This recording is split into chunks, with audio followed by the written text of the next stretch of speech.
नमस्कार मित्रांनो, स्वागत आहे तुमचं जय मल्हार पोल्ट्री फार्ममध्ये। मित्रांनो बघा, आता थंडीचा मोसम चालू झालेला आहे, थंडी पण खूप पडते आहे, तर आपण कोंबड्यांना काढा बनवत होतो, तर बोलो काढा बनवतो तर आहेच, मग तर व्हिडिओ आपण तुमच्या कोंबड्यांपर्यंत शेअर करू म्हणून आपण व्हिडिओ बनवतोय। हे काढा तुम्ही देऊ शकता कोंबड्यांना आणि चांगला त्यांना रिझल्ट भेटतो। काढ्यामध्ये पण जरा अँटीबायोटिक जास्त देण्यापेक्षा हा काढा म्हणून महिन्यातला 2-3 वेळा तरी द्या तुम्ही। तर काढ्यामध्ये बघा काय काय आम्ही वापरतोय बघा, हे तुम्हाला दाखवतो।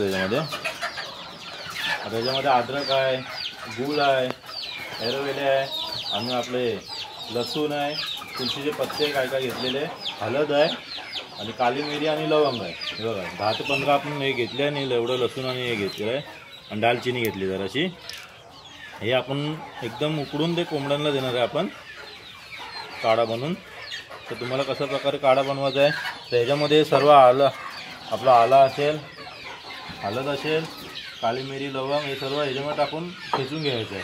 ठेचून घेतल्यानंतर तुम्ही जरा आपण हा उकडाचा पाणीमध्ये जरासा एक टाईमचाच काढा, जास्त मग तुम्ही बनवू शकता, जास्त स्टोअर करून तुम्ही फ्रीजमध्ये पण ठेवू शकतात, पण जास्त स्टोअर करण्यापेक्षा तुम्ही डायरेक्ट एक टाईममध्ये जेवढं बनवायचं तर आपला हा पक्ष किती 200 पक्षींचा बनवतो आपण काढा, तर आपण एक टाईममध्ये देणार आहे। म्हणजे लागोपाठ आपण 3 टाईम देणार आहे, आज, उद्या आणि परवा, 3 दिवस हा आपण काढा देणार आहे।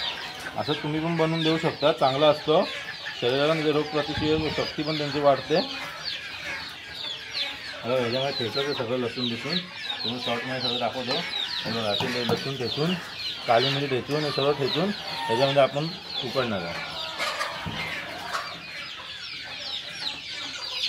बघा मित्रांनो, आता आपण हा सगळं ठेचून घेतलेला आहे, काला मिरी, लवंग आणि आपलं हे लसूण आणि दालचिनी हे सगळं ठेचून घ्यायचं आणि या पाण्यामध्ये टाकायचा।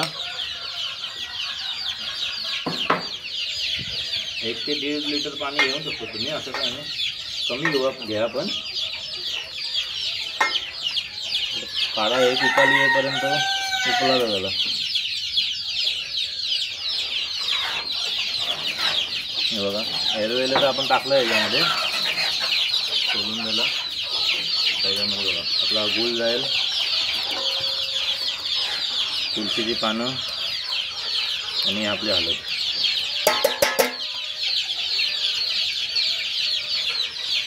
एक उकळी येईपर्यंत यांना उकला आणि उकळी आली ना तर ते आपण पाण्यामध्ये मिक्स करून कोंबड्याला देऊ शकतो। जे तुम्ही दिवसभरात तुमची कोंबड्या किती पाणी पितात त्याच्यामध्ये तुम्ही मिक्स करून तेवढं पाणी देऊ शकता कोंबड्याला द्या।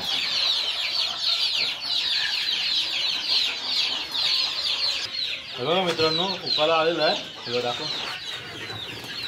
अशा प्रकारे काढा बनतो हा। तुम्ही सगळं आता आपण 200 पक्षींना बनवलं आहे, तुम्ही या सगळं आपण एक बादलीमध्ये पाणी घ्यायचं, जेवढं तुमचे पक्षी पाणी पितात तेवढं तुम्ही पाणी घ्या। आता काढा मग सगळं काढा त्याच्यामध्ये टाकून त्यांना पियायला द्या। धन्यवाद मित्रांनो।